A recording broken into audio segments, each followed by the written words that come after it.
Hi everyone, this video is going to explain how to apply to the UK universities through the UCAS online application system. Additionally, it's also meant to give you some pointers on problem areas that we've seen in the past and to just show you how easy and quick it is to apply. So let's get right to it. We're going to actually fill in an application. We go to our personal details, first on the list. I've started this a little bit, but quite easy information. We're going to start with our first name and our surname. This question often gives some students some problems. If your name if you have a preferred name that is not this name, then enter it here. So for example, your birth name is Robert, and you would rather have Rob as your first name. That's fine. You can put that here. But please, if you go by Derek and your birth name is Derek, then you don't have to re-enter that. Additionally, if your last name has not changed from your birth, then you don't need to add this either. This very rarely applies to our students. Next up, you're going to put in your postal address. Now, your postal address is most likely going to be here in Thailand, regardless of whether you're applying to home status or not. Home status has nothing to do with where your postal address is. It's a little bit different with home address. We'll get to that in a second. But your postal address is where you receive mail.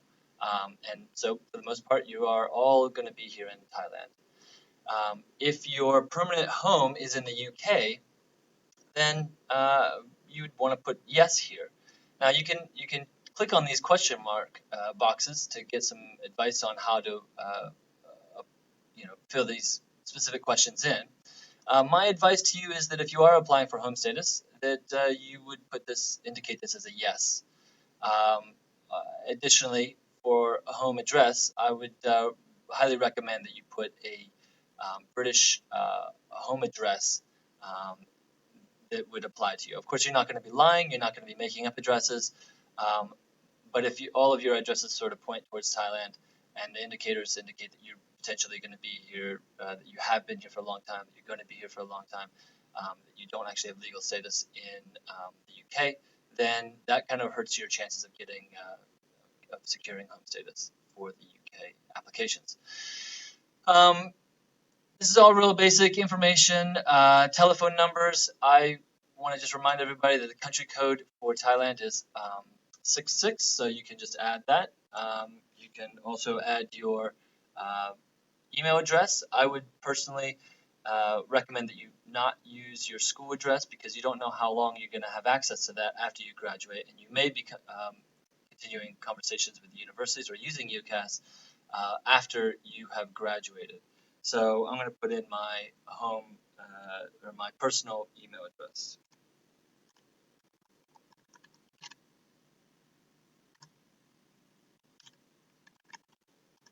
There you go. And I'm going to cheat a little bit here, and there we go. Date of birth, you just choose. There you go. Country of birth. This is sort of a mock application, so I'll just leave that. But you can choose from your list here. It's got everything there. Date of entry to the UK. Now this also, this is only if you are not born in the UK. If you were born in the UK, then you leave this blank. The instructions are pretty clear right here as well. If you were not born in the UK, but you did secure legal status in the UK, then you would add that date. But for the most part, if you are international and you are not, you were not born in the UK, then you would put the 1st of September and whichever year you're going to be starting. So this is the date that you would be starting your program. Okay. Again, if you are born in the UK, you do not have to fill that in. Nationality, easy. Area of permanent residence. Again, if you're applying for the UK home status, I would recommend that you choose that as your permanent residence. And your residential category, for the most part, is going to be other for international students. And for students who are applying for home status, you would choose this UK EU national. Of course, obviously, we have quite a few Swiss students, so that might be a possibility as well. But if you're international, you're just going other. Reference numbers, this very rarely applies to our students. So for the most part, I don't have any problems with this. If you do have a TOEFL or an IELTS score that you need to enter, then there's a number for that. And of course, there's always the instructions for each individual question. Passport details, again, pretty straightforward. Put in your passport number, date of issue, expiry date, place of issue. This is all on your passport, so do check that. Student support. Your fee code is going to be related to your prospective method of paying, not method, but category for your expenses. If you are a UK student or EU student, then you're going to choose this O2. If you know that your parents are going to be financing it, then you're going to choose private finance. Just put in private finance. That's usually the two that our students choose the most.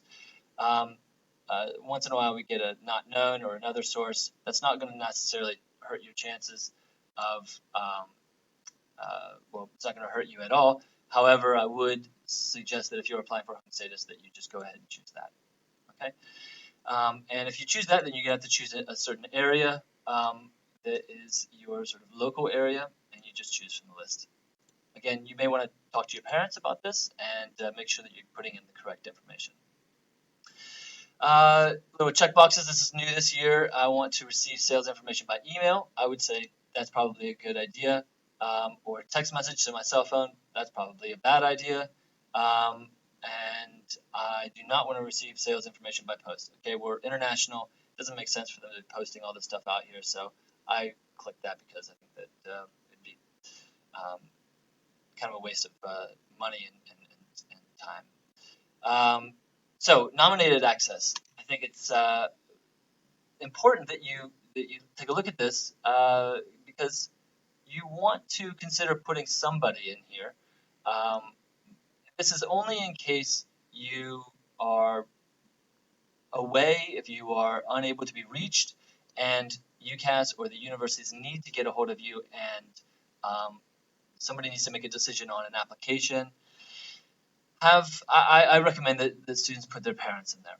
One of your mother, your father, maybe a close relative. That's fine. Just somebody that can vouch for you, and will have access to your application and may be able to make decisions for you in your absence.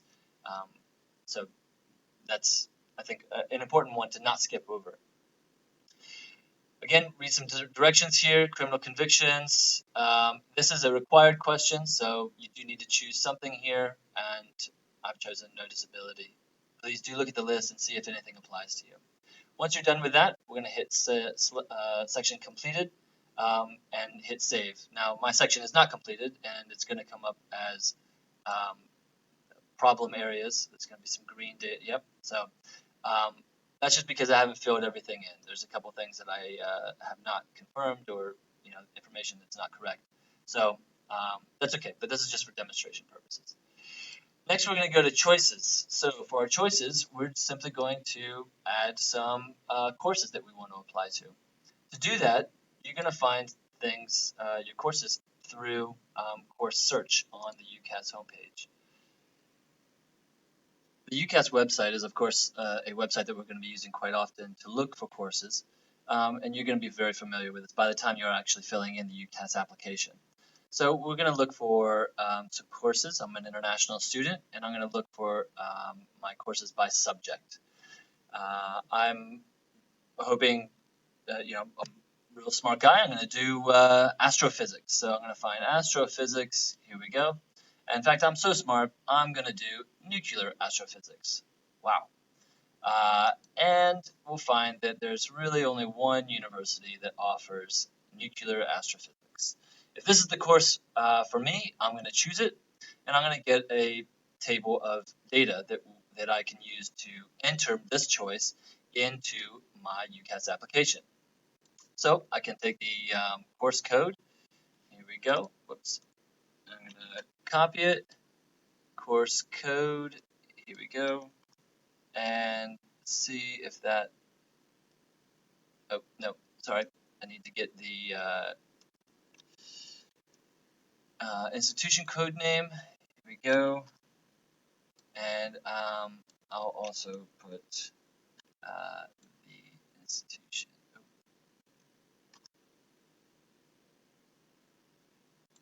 See if that satisfies it.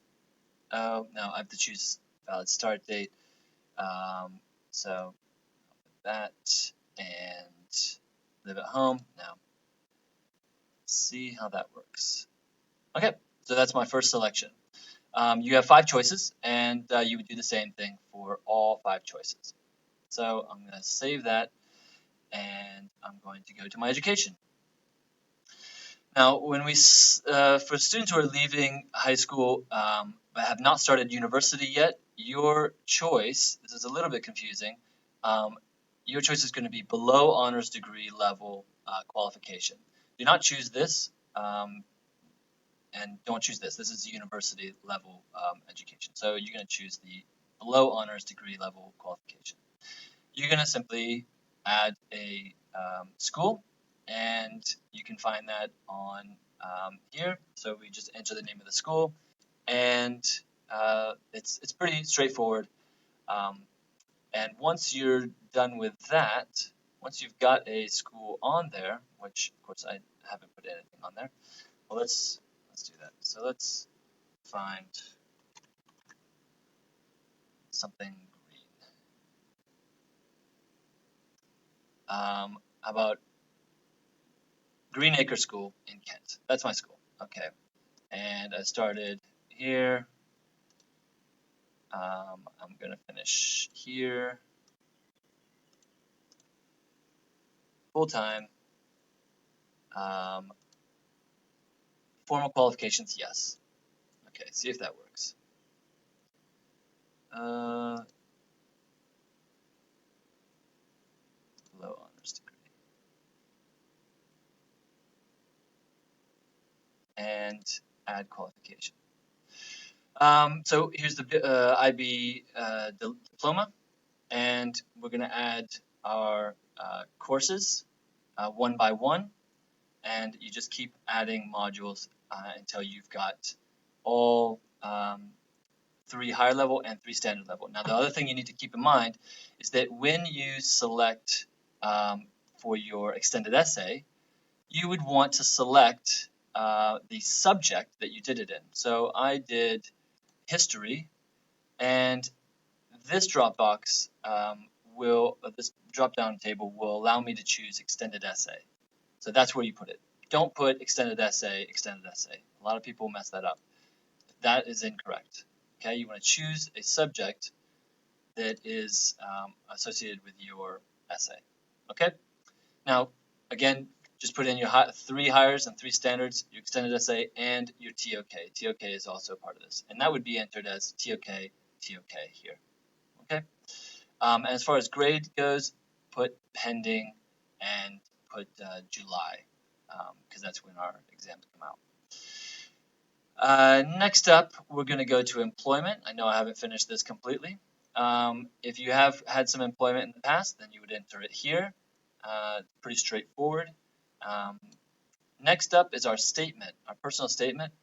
The only thing I want to say about this is that you really, really, really need to not use this as a working document. Do not put anything in here until you have completely finished a personal statement. It should be written in Word or a Google Doc or something. Do not put this. Do not be working on it in here. In fact, leave this blank until you are finally finished.